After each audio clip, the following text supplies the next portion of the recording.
I recently visited the Broad in Los Angeles, and out of everything that I saw at that museum, one piece completely stopped me in my tracks. It's called Deep Blue by Mark Bradford.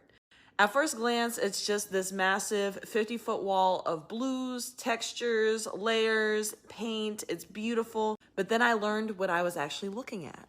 So Bradford based the piece on a map from the McCone Commission report, the government investigation that followed the 1965 Watts Rebellion. The original map used dots and markers to document fires, deaths, and destructions throughout Watts.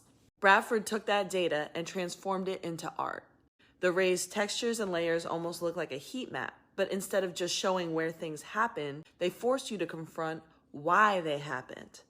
The Watts Rebellion is considered the foundational event of the Long Hot Summer. This era refers to a wave of major black-led urban uprisings across the United States in the mid to late 1960s, sparked by police brutality, deep-rooted poverty, and systemic racism.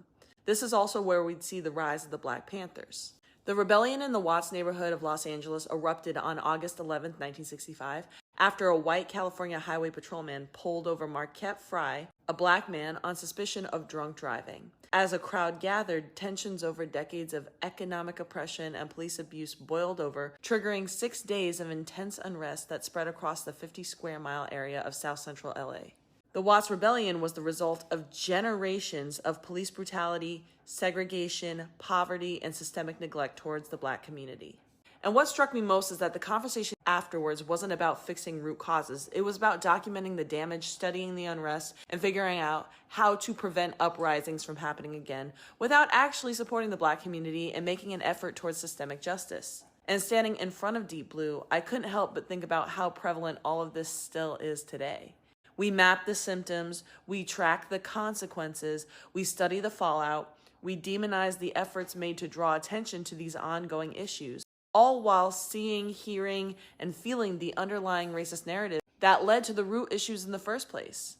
But actually addressing systemic problems with systemic solutions always seems to be the part that gets danced around and ignored. And the conversation ends up becoming something about centering whiteness and white feelings and white fragility, and avoids true accountability of the harm perpetrated towards communities of color and the ongoing anti-Black harm that's happening.